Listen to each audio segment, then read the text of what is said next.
তবে আল্লাহ তাআলার কাছে চাইতে থাকা লাগবে। পারবো? হ্যাঁ,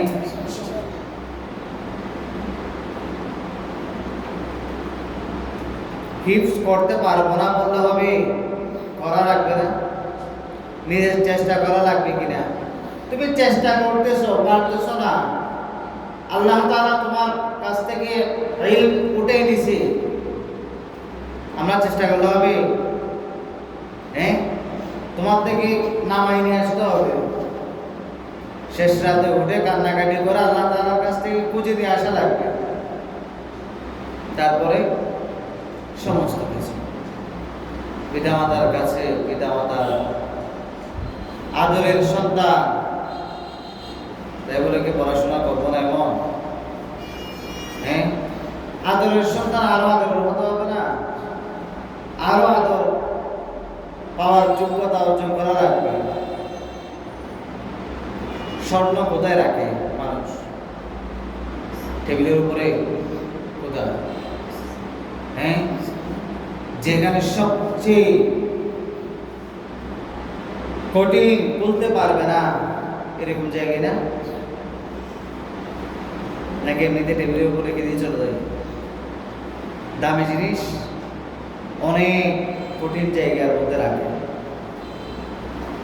কোরআন এবং হাদিসের ইলম অর্জন করা অনেক কঠিন, আবার অনেক সহজ। আল্লাহ তাআলার কাছ থেকে শেষ রাতে উঠে যখন তুমি নিয়ে আসবা, পথ চলা সহজ হয়ে যাবে। কিন্তু প্রথমে কঠিন করা লাগবে, কঠিন কাজটা শেষ করা লাগবে। আল্লাহ তাআলার কাছে দোয়া চাইতে আছে, প্রতিদিন দোয়া চায়, কিন্তু সে পড়ে না। তবে মেহনত করা লাগবে, চেষ্টা করা লাগবে। যেগুলো শেষ রাতে নিয়ে আসছি ওইগুলো নিয়ে কাজ করা লাগবে। সামনে এগিয়ে যাওয়ার জন্য কাজ করা লাগবে। কাজ করার মধ্যে সফলতা অর্জন করতে পারলে আরো সহজ।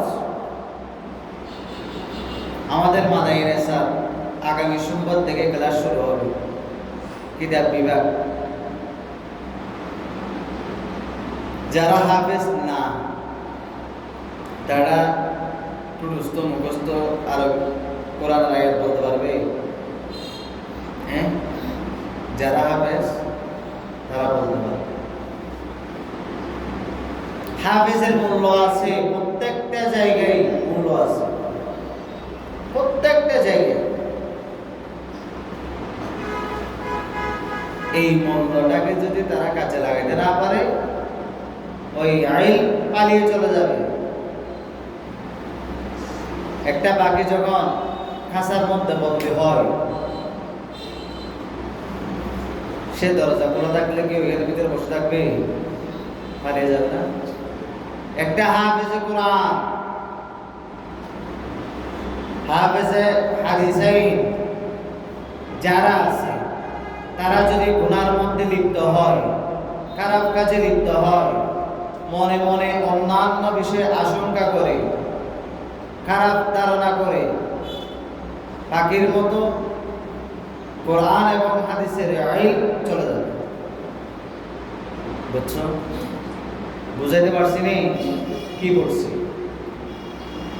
বলো, বুঝো নাই? একটা পাখি যখন কাঁচার মধ্যে বন্দী হয়, দরজা খোলা থাকলে সে কাঁচায় বসে থাকবে? কি করবে? পালিয়ে যাবে। একজন হাফেজে কোরআন, হাফেজে হাদিসাইন যারা আছে, তারা যদি গুনার মধ্যে লিপ্ত হয়, খারাপ কিছুর মধ্যে লিপ্ত হয়, খারাপ ধারণা করতে থাকে, তারা আইন বসে থাকবে? কই যাবে? পালিয়ে চলে, পালিয়ে। বুঝছো এবার কি বুঝছো? কি বুঝছো?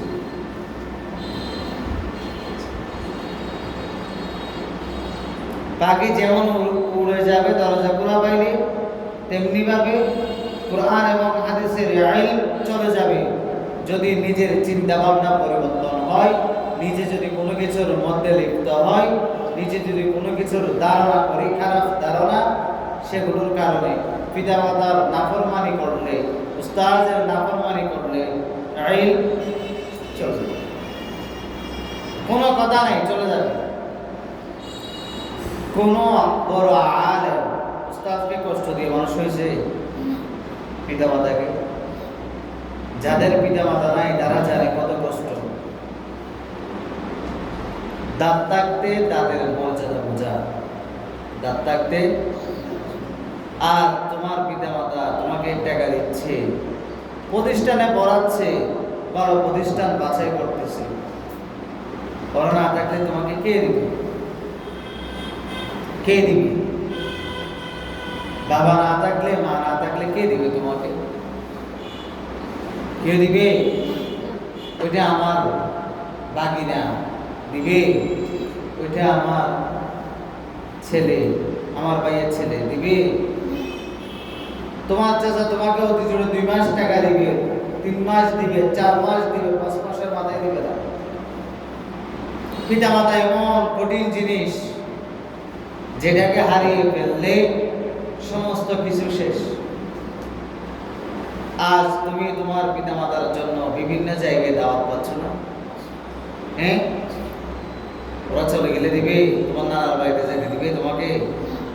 তোমার মা যতদিন পৃথিবীতে আছে ততদিন তোমার নানার বাড়িতে তোমার যেমন সম্মান, কোরআন এবং হাদিসের ইলম আছে, অর্জন করেছো, আমল যতদিন করবা ততদিন পর্যন্ত তোমার ইলম ঠিক থাকবে। বুঝছো?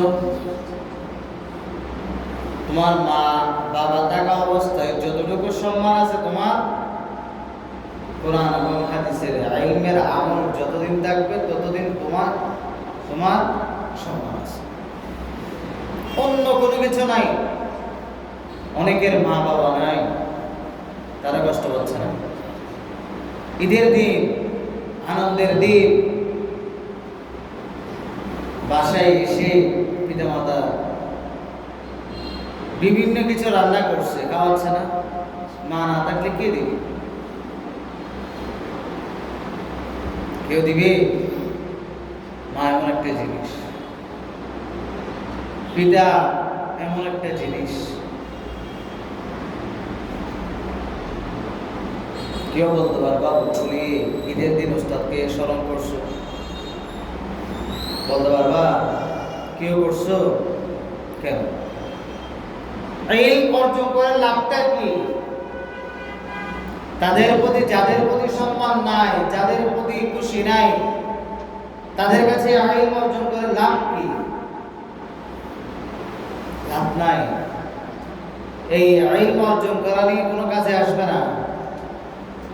ফোন করলে কেউ মারবে? বলো নাই কেন? নিজের চেষ্টা ছিল না, উস্তাদদের প্রতি মহাব্বত ছিল না, সন্তুষ্ট ছিল না। এটাই হচ্ছে। আমি আমার এমন প্রতিষ্ঠান করতে চাই না যে প্রতিষ্ঠানে কোরআন এবং হাদিসের ইলম পড়েও তারা সন্তুষ্টি লাভ করতে পারবে না, প্রত্যেকটা মানুষের নাফরমানি করবে, এমন প্রতিষ্ঠা করতে চাইনি। দরকার নেই। কোরআন হাদিসের ইলমের জায়গা করা অনেক কঠিন। এই প্রতিষ্ঠান এমনি এমনি করতে পারছে কেউ? এমনি এমনি হয়ে গেছে? চেষ্টা মেহনত করা লাগতেছে না? নাফরমানি করার জন্য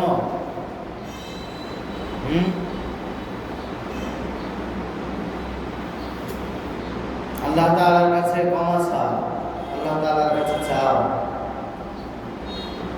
সহানুভূতি পেশ করো, সম্মান বাড়া।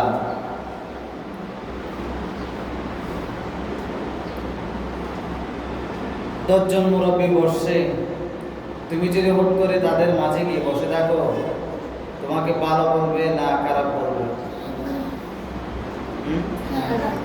তারা নিজে নিজে তোমাকে চেয়ার ছেড়ে দিবে, না তুমি বসো। এমন সম্মানজনক হতে চাই, হ্যাঁ? তারা নিজে নিজে উঠে বলবে এটা হাফেজে কোরআন, ওকে চেয়ার দাও, এটা বলা লাগবে না তাদের? এটা তো আমরা শুনতে যাচ্ছি না। চেষ্টা করা লাগবে, করবো ইনশাআল্লাহ। আল্লাহ তাআলার কাছে ওয়াদা করা, আল্লাহ তাআলার কাছে